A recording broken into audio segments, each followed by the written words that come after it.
How to Stop Worrying with Epicurus Philosophy. In today's fast-paced and uncertain world, many people struggle with many aspects of their lives. But one of the most common challenges that people face in their daily lives is worrying. Worrying can take many forms and affect many areas of our lives, such as our work performance, our health conditions, our relationships with others, or our future prospects. Worrying can make us feel stressed, anxious, and unhappy and prevent us from enjoying the present moment. But is worrying inevitable? Is there a way to stop worrying and live a happier life? The answer is yes, and it can be found in the teachings of an ancient Greek philosopher named Epicurus. Epicurus was one of the most influential thinkers in the history of philosophy, and he offered a simple and practical way to overcome worrying and achieve happiness. Epicurus was the founder of Epicureanism, a school of philosophy that advocated for a pleasant and tranquil life.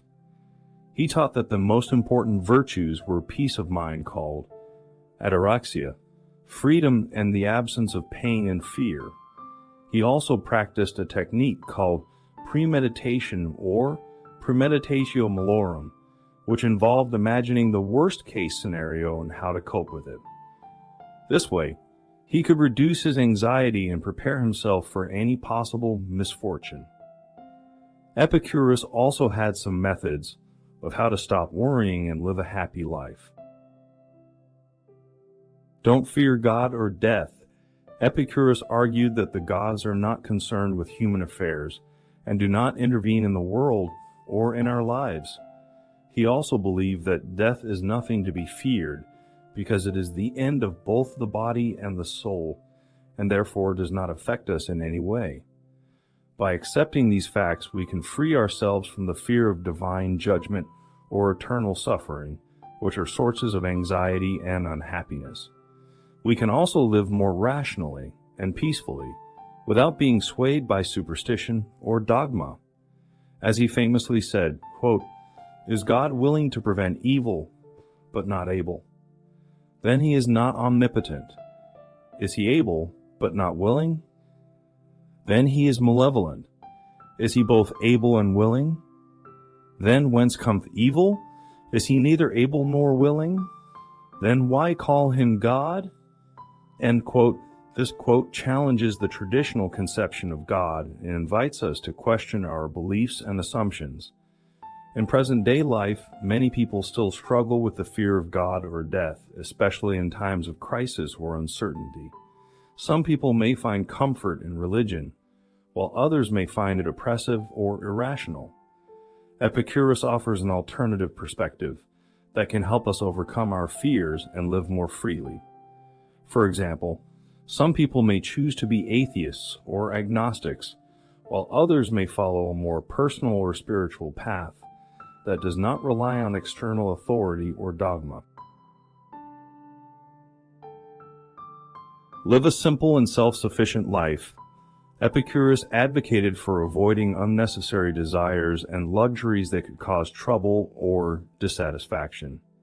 He also valued friendship, nature, and wisdom as sources of pleasure and happiness.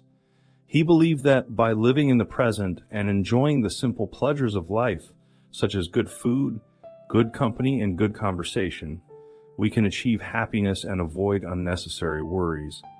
He also encouraged living a self-sufficient life, relying on our own resources and abilities, rather than depending on external factors or people that could disappoint us or harm us. As he said, quote, "The wealth required by nature is limited and is easy to procure, but the wealth required by vain ideals extends to infinity." End quote. This quote reminds us to be content with what we have and not to chase after things that we don't need or that won't make us happy. In present-day life, many people are caught up in consumerism, materialism, and social comparison, which can lead to stress, dissatisfaction, and envy. Epicurus offers an alternative perspective that can help us simplify our lives and focus on what matters. For example, some people may choose to adopt a minimalist lifestyle reducing their possessions and consumption, while others may practice gratitude and mindfulness, appreciating what they have and living in the moment. Distinguish between moving and static pleasures. Epicurus preferred static pleasures over moving pleasures. Moving pleasures are those that arise from satisfying a need or desire, such as eating or drinking. Static pleasures are those that result from being free from pain or disturbance, such as peace of mind or tranquility. Epicurus argued that moving pleasures are fleeting and often followed by pain or regret, while static pleasures are lasting and more conducive to happiness. He'd also claimed that moving pleasures are not necessary for happiness, as long as we have enough to satisfy our natural and essential needs. As he said, quote, "The pleasant life is not produced by continual drinking and dancing, nor sexual intercourse, nor rare dishes of seafood, and other delicacies of a luxurious table. On the contrary, it is produced by sober reasoning, which examines the motives for every choice and avoidance, driving away beliefs, which are the source of mental disturbances." End quote. This quote reminds us to be rational and moderate in our choices and to avoid excesses and indulgence.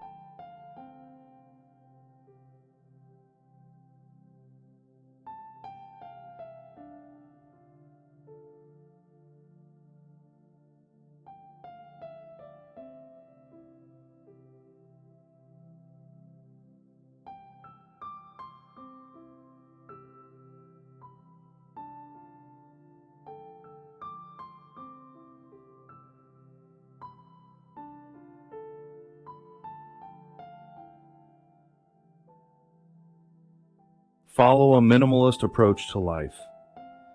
Epicurus followed a minimalist approach to life, focusing on what is important and essential, and getting rid of excess and clutter. He believed that this would help him achieve happiness, fulfillment, and freedom. He also thought that this would make him more resilient and adaptable to changing circumstances, as he would not be attached to things that could be lost or taken away. Minimalism is a modern trend that follows the same principle of living with less and finding joy in what matters. It is a way of simplifying our lives and reducing our environmental impact. As he said, quote, "Nothing is enough for the man to whom enough is too little." End quote. This quote reminds us to be grateful for what we have and not to be greedy for more. In present-day life, many people are overwhelmed by the amount of stuff they own or want to own, which can lead to stress, waste, or debt. Epicurus offers an alternative perspective that can help us live more lightly and freely.